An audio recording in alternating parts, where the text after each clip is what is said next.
আসসালামু আলাইকুম প্রিয় বাংলাদেশের নাগরিক বৃন্দ, প্রিয় গণমাধ্যমের ভাইয়েরা, মাননীয় প্রধান উপদেষ্টা ডক্টর ইউনূস স্যার এবং তার সফর সঙ্গী যারা আছেন, আজকে আমরা একটি বিশেষ বিষয়ে দৃষ্টি আকর্ষণের জন্য আমজনতার দল এখানে সংবাদ বিজ্ঞপ্তি পাঠ করছি।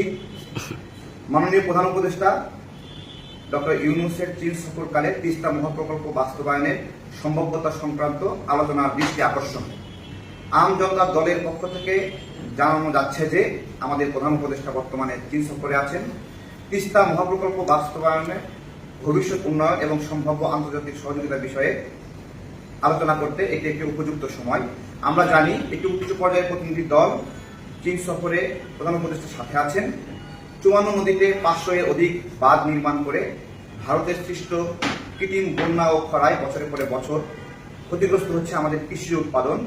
তাই এই সফরের মূল লক্ষ্য হওয়া উচিত তিস্তা নদীর ব্যবস্থাপনা, পানি প্রবাহ নিয়ন্ত্রণ, কৃষি উন্নয়ন ও বিদ্যুৎ সংক্রান্ত সম্ভাব্য লগ্ন নিয়ে আলোচনা।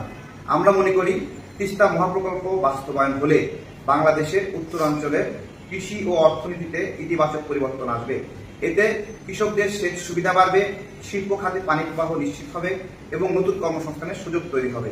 চীন সফরের সময় সম্ভাব্য বিনিয়োগ ও প্রযুক্তিগত সহায়তা ও যৌথ সহযোগিতার বিষয়ে আলোচনা করা হবে। এই প্রকল্প নিয়ে জাতীয় ও আন্তর্জাতিক পর্যায়ে ইতিবাচক মনোযোগ তৈরি করার জন্য আমরা সচেষ্ট থাকব।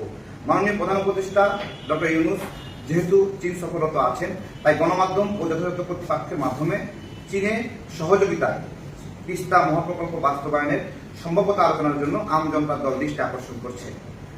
আসসালামু আলাইকুম গণমাধ্যম ভাইরা, গত কয়েকদিন আগেই তিস্তা নদীর পাড়ে আপনারা দেখেছেন একটি ব্যাপক জনসমাগম হয়েছিল। তিস্তা পাড়ের মানুষরা দাবি জানিয়েছে তিস্তা মহাপ্রকল্প বাস্তবায়নের জন্য।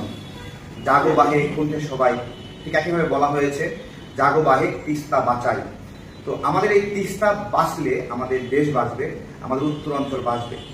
সেই জায়গা থেকে যেহেতু মাননীয় প্রধান উপদেষ্টা যেহেতু চীনে আছেন, আমরা তার সফর সঙ্গীদের দৃষ্টি আকর্ষণ করছি, মাননীয় প্রধান উপদেষ্টার দৃষ্টি আকর্ষণ করছি, আপনারা অবশ্যই তিস্তা মহাপ্রকল্প নিয়ে আলোচনা করবেন এবং এই ইস্টাবলিশমেন্ট বাস্তবায়ন হলে আমরা সুরক্ষিত কৃষি পাব, আমাদের উত্তরাঞ্চলের মানুষ সুরক্ষিত হবে। তাই অন্য সকল আলোচনার মাঝে এই বিষয়টা যেন প্রাধান্য পায়, এই দৃষ্টি আকর্ষণ করছি আজকের সংবাদ বিজ্ঞপ্তি থেকে। আসসালামু আলাইকুম।